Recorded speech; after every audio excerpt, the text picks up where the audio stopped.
So, 10 days after the marathon, today's workout, 7x800 with 50 seconds or 200-meter jog rest. Now, some of you are saying, 10 days after the marathon, what kind of workout should I do? Or, the last few weeks in your taper, where you want to do something a little quicker than marathon pace, but you don't want to go anything crazy hard. And the reason why I gave 50-second rest between these 800s was to avoid going too fast, because, I don't want to start dropping 208s, 210s for these 800 half-mile repeats, because, in the marathon, you're really not going to use that kind of speed.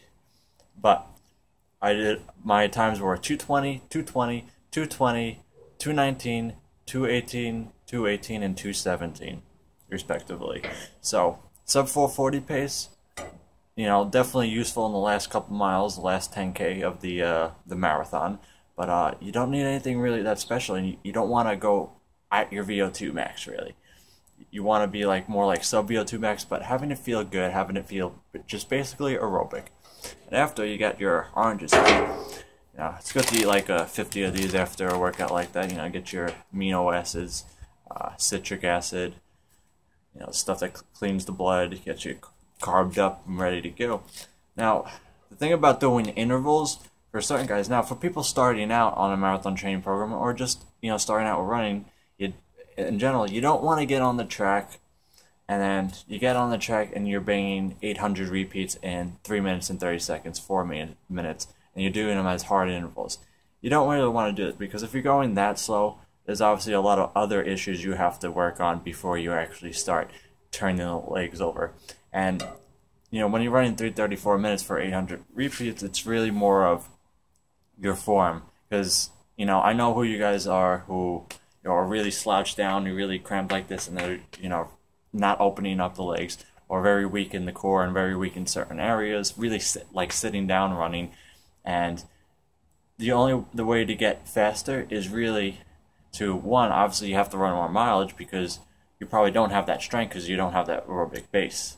But for those who are running those times, it's more of a form issue, and building that strength and working on your form, and just by going out running and focusing and doing certain strength exercises to fix those problems, you'll be jogging at 3:30 to 4 minutes per 800 or half mile pace. So 7 minute to 8 minute mile pace. You want to be jogging at 8 minute pace, 8:30 pace. Then when you get on the track, you'll be hitting those reps under 3 minutes. If you're going slower than 3 minutes, you got to work on other things before you do intervals, basically. And this is why the program I set up for myself and most other people is you got to take time. It may take a couple of years. It may take 5 years, 10 years to really get to a decent level of running. So so basically, people who want to start out on a training program, there's my advice right there.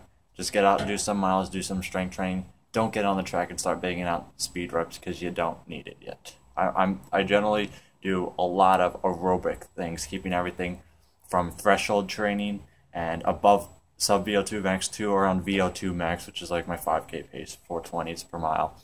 Nothing really faster. But in the marathon, it's those big long runs. It's the fast long runs. It's the 15-mile tempo runs. It's the 6-mile threshold tempo runs, the faster tempo runs. That's the stuff that you really need.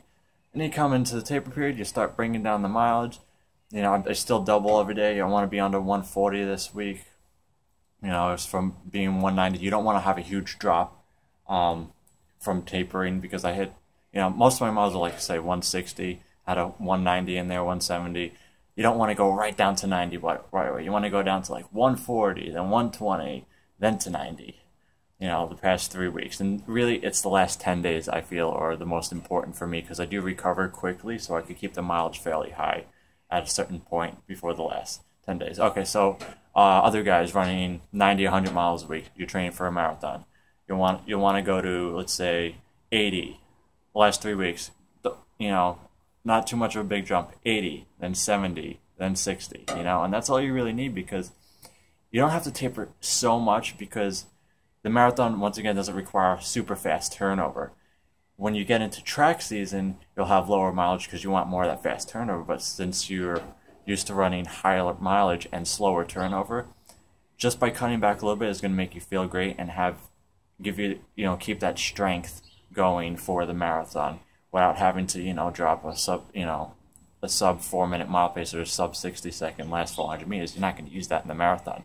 Only the top level guys, they're closing like 4:20, the last mile. But we're not there yet. I'm not there yet. If I get those last couple miles at like 4:50, totally fine. So that's basically the speed you need for the marathon. Coming into track season, yeah, I'll cut my miles down to like 140, 120 as opposed to like 180, 190. And I'll taper a week before every race and be about 100 miles.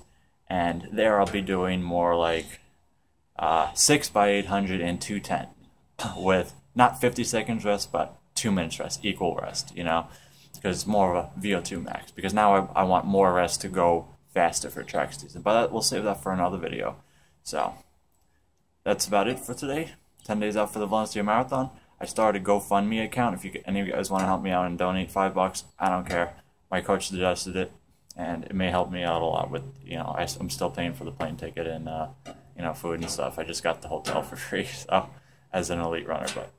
So, that's about it, guys. So, never stop running, always inspiring, always orange. Don't run your intervals too fast. El Coyote Loco.